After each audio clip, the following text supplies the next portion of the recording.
ಸರ್ಕಾರದ ಆದೇಶದಂತೆ ಕನ್ನಡ ನಾಮಫಲಕ ಅಳವಡಿಕೆಗೆ ಆಗ್ರಹಿಸಿ ಚಿತ್ರದುರ್ಗದ ಜಿಲ್ಲಾಧಿಕಾರಿಗೆ ಮನವಿ ಸಲ್ಲಿಸಲಾಯಿತು.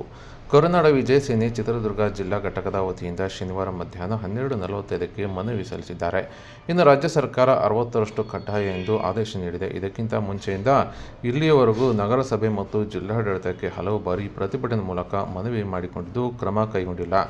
ಸಂಘಟನೆ ಮುಂಚೆಯಿಂದಲೂ ಸಹ ಕನ್ನಡ ಪರ ಹೋರಾಟ ಮಾಡಿದ್ದು, ಸುಮಾರು ವರ್ಷಗಳಿಂದ ಕನ್ನಡ ನಾಮಫಲಕವನ್ನು ಅಳವಡಿಸುವಂತೆ ಅಂಗಡಿಯ ವ್ಯಾಪಾರಸ್ಥರಿಗೆ ಮನವಿ ಮಾಡಿದ್ದೇವೆ. ಸರ್ಕಾರದ ಆದೇಶ ಪಾಲಿಸದೇ ಇರುವ ಅಂಗಡಿಗಳ ನಾಮಫಲಕಗಳಿಗೆ ಮಸಿ ಬೆಳೆದು ಪ್ರತಿಭಟನೆ ಸಹ ಮಾಡಿದ್ದು, ವ್ಯಾಪಾರಸ್ಥರು ಸೇರಿದಂತೆ ಜಿಲ್ಲೆಯ ಬಹುತೇಕ ನಾಮಫಲಕಗಳು ಆಂಗ್ಲ ಭಾಷೆಯನ್ನು ಹೊಂದಿದ್ದಾವೆ.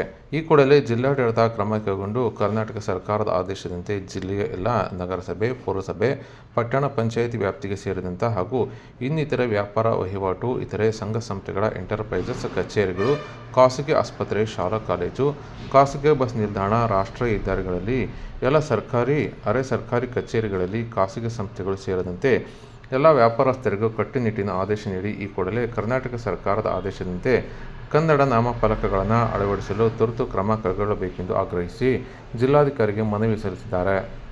ಅಂತೇಳಿ ಸ್ವತಃ ಮುಖ್ಯಮಂತ್ರಿಗಳೇ ಈಗಾಗಲೇ ಏನು ಘೋಷಣೆ ಮಾಡಿದ್ದಾರೆ. ಆದರೂ ಕೂಡ ಈ ಎಮ್ಮೆ ಚರ್ಮದ ಸರ್ಕಾರದ ಕೆಲವು ಅಧಿಕಾರಿಗಳು ಇಲ್ಲಿಯವರೆಗೂ ಅದನ್ನು ಕಾರ್ಯರೂಪಕ್ಕೆ ತರುವಲ್ಲಿ ವಿಫಲರಾಗಿದ್ದಾರೆ. ನಾವೀಗ ಏನು ಮಲಗಿರುವಂತಹ ಎಮ್ಮೆಗಳನ್ನು ಎಬ್ಬರಿಸಿ ರಸ್ತೆ ದಾಟಿಸುವಂಥ ಕೆಲಸಕ್ಕೆ ಮುಂದಾಗಿದ್ದೀವಿ. ಈಗಾಗಲೇ ಏನು ಕರುನಾಡ ವಿಜಯ ಸೇನೆ ಕನ್ನಡ ನಾಮಫಲಕಕ್ಕಾಗಿ ಸುಮಾರು ವರ್ಷಗಳಿಂದ ನಾವು ಹೋರಾಟ ಮಾಡ್ತಾ ಇದ್ದೀವಿ. ಆದರೂ ಕೂಡ ಕೆಲವರು ಮಾತ್ರ ಕನ್ನಡ ನಾಮಫಲಕ ಬದಲಾವಣೆ ಆಂಗ್ಲ ನಾಮಫಲಕಗಳನ್ನು ತೆರವುಗೊಳಿಸುವಂಥ ಕೆಲಸ ಮಾಡಿ, ಇನ್ನೂ ಕೆಲವರು ಅದೇ ರೀತಿಯೇ ಮಾಡ್ತಿದ್ದಾರೆ. ನೀವು ವ್ಯಾಪಾರ ಮಾಡಿ, ನಮಗೇನು ಯಾವುದೇ ರೀತಿ ಅಡ್ಡಿ ಇಲ್ಲ. ಆದರೆ ಕನ್ನಡಕ್ಕೆ ಧಕ್ಕೆ ಬಂದಾಗ ಕರುನಾಡ ವಿಜಯ ಸೇನೆಯ ಸೇನಾನಿಗಳು ನಿಜವಾಗ್ಲೂ ಸಿಡಿದೇಳ್ತೀವಿ. ನಾವು ಈಗಾಗಲೇ ನಮ್ಮ ಮೇಲೆ ಸುಳ್ಳು ದೂರು ಪ್ರಕರಣಗಳು ಕೂಡ ಆಗಿದ್ದಾವೆ. ನಾವು ಸರ್ಕಾರದ ಆದೇಶವನ್ನು ಪರಿಪಾಲನೆ ಮಾಡದೇ ಇದ್ದಾಗ ನಾವು ಕೂಡ ಕನ್ನಡವನ್ನು ಉಳಿಸುವಂಥ ಕೆಲಸಕ್ಕೆ ಮುಂದಾದಾಗ ಇಂತಹ ಸುಳ್ಳು ಪ್ರಕರಣ ಇದೆ. ಬಟ್ ಆದರೆ ನಾವು ಎದರಕ್ಕೆ ಹೋಗಲ್ಲ. ಮತ್ತೊಮ್ಮೆ ಅಂತಹ ಕ್ರಾಂತಿ ಆಗೋದಕ್ಕಿಂತ ಮುಂಚೆ ಈಗಾಗಲೇ ಪೌರಾಯುಕ್ತರ ಗಮನಕ್ಕೆ ತಂದಿದ್ದೀವಿ ಹಾಗೂ ಜಿಲ್ಲಾಧಿಕಾರಿಗಳ ಗಮನಕ್ಕೆ ತಂದಿದ್ದೀವಿ.